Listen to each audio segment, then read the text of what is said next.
Good morning. 2 days before Christmas. It's December 23, 2024. Nandito ako ngayon sa Cebu Massage. Hinihintay ko si Mister. Ang aga ko magising kanina. As in, mga 2 a.m. nga naglilinis na ako. Nagpe-prepare, nag-aayos ng mga pinamili namin kahapon. At ito na nga, hinihintay ko si Mister. Dumating siya ng 9 a.m. Galing siya sa work. May reservation kami dito. Hindi na nga sana ako tutuloy kasi akala ko ako lang mag-isa. Pero yun nga, kahit late, sabi niya, punta pa rin daw kami. Gusto niya nga siguro talaga mag-relax.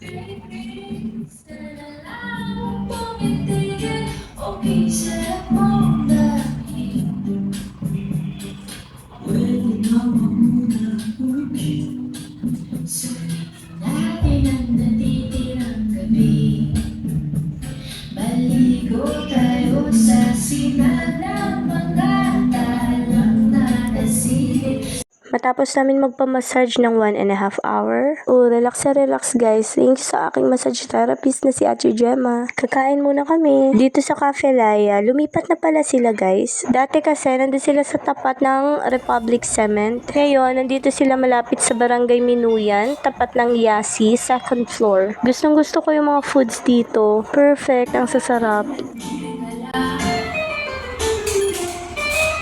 Kahit ako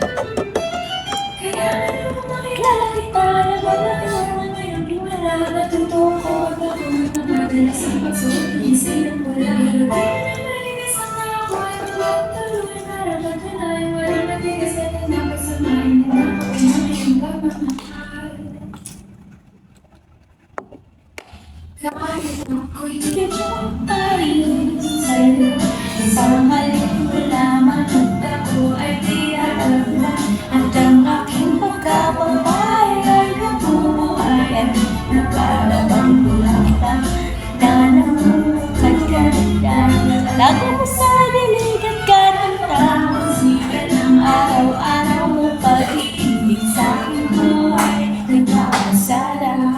Di ka dito, dali. Sabi ka sa akin. Naglip tint lang ako. Ang putla ko pala kasi. Wala akong kaayos-ayos guys kasi wala naman kaming balak kumain sa labas. Alam ko ang schedule lang namin for today's video ay magpa-whole body massage. Pero nagyaya na nga si Mr. kumain. Ay sino naman ako para tumanggi, diba? Pagbigyan na natin si Mr. Kakain tayo.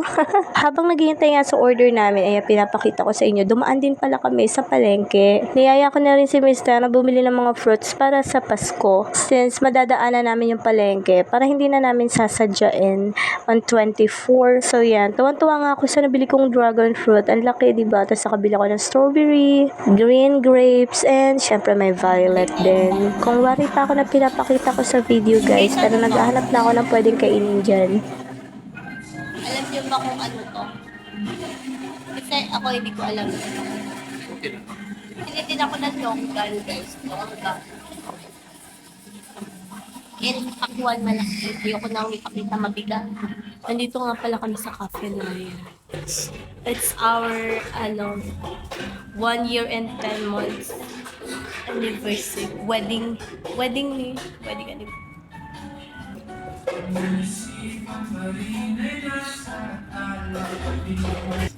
Kaya ng longgan, guys.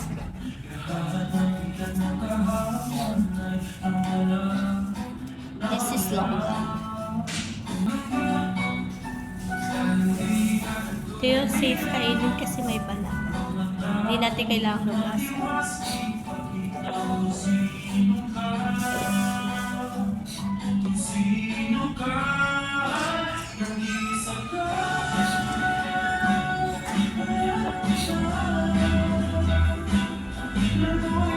Naniiwan longgan. Alam mo, pinakagusto kong prutas na matikman, yung totoo, na walang nagbebenta. Lychee. Pero wala talagang lychee. And I have peaches. Guys, may peaches pa ako sa bahay. Longgan. What longgan? What? Parang nagsulis. Hindi. Memo. Masarap tambayan to ng mga magbabarkada kasi may mga board games dito eh. Pag pumupunta kami dito na marami kami, naglalaro talaga kami, ginagamit naman yung mga board games. Pero for today's video, iwas inep selfie muna at maya andito na ang yum. Ito na in-order namin, nacho fries, sharing, and this waffle blueberries. Sa waffle nila, choose your toppings, may Nutella, strawberry, blueberries. Tapos ito, gustong gusto ko yung nacho fries nila, yum. And super masasarap din yung mga drinks nila dito. Mango graham ngayon kay Mr. Sa akin strawberry. Gusto ko rin yung red velvet nila. Tsaka yung blueberry. Basta wala akong mapili sa mga drinks nila kasi masasarap lahat. Pero for today's video, I feel like strawberry. Pero syempre, kapag kumakain kami, hindi ko pwedeng hindi tikman yung in-order ni Mr.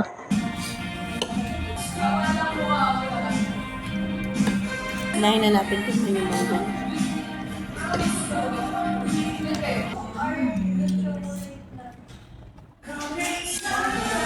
O, diba? Nauna ko pang tikman yung mango graham ni Mr. Ang sarap din nun. At maya nga, ito na ang aming chicken katsu with coleslaw. Ito yung rice meal nila, yung chicken katsu, may kasamang rice. Dati, yung kasama ng chicken katsu nila is carbonara with garlic bread. Ngayon pala nakahiwalay na yung carbonara and garlic bread. Then sa chicken katsu, rice na lang yung kasama niya. Medyo nagbago yung timpla ng chicken katsu nila. Siguro iba na yung nagluluto. Sa waffle goods pa rin and sa mga drinks. Buti na lang hindi nagbago yung sa mga drinks. Ang sarap pa rin. Sharing yung in-order namin. Pero good for 4 person to guys. Hindi namin naubos ni Mr. kaya pinatake out na namin. Ang dami ng servings nila. Sakto yung paglabas namin, whole body massage and kain sa labas. Kasi it's December 23rd pala. Ika 1 year and 10 months pala namin bilang Mr. and Mrs. Tilaon. O diba, Kuya Vin, akalain mo yun? From nakakainis ka, napapansin, katrabaho to friends. Tapos nag-pandemic, magkapit-bahay pala tayo sa Manda. Taxi lang ang available transpo noon, tas araw-araw tayo papasok sa trabaho. So para makatipid, sabay na tayo nagta-taxi, papasok sa work. Pero kahit wala nang pasok, pumupunta pa rin siya sa bahay. And sorry na, kasi ilang beses ako nagtutulog-tulugan. Ang dami mo laging dala, kunwari napadaan ka. Para-paraan ka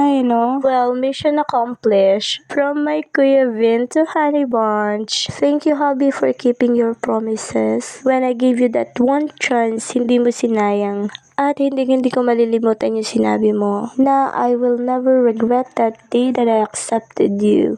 At araw-araw mo sa akin pinapatunayan yun. Thank you, hubby. Ano ba yan? Ang sweet namin. Sana kayo din.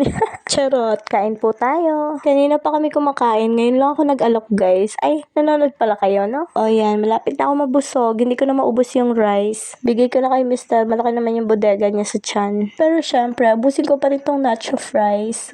After namin kumain, uwi na kami. Tapos, ayusin ko lang mga fruits na binili namin. Then, 12 noon or 1 p.m. matutulog na kami hanggang gabi. Siguro ang gising namin madaling araw na. Pick up mo yan. So, yun lang. Nandito na kami sa bahay. Inayos ko lang yung pinamili namin. Matutulog na kami. That's it for today's video. Thank you for watching. Merry Christmas, everyone. Bye!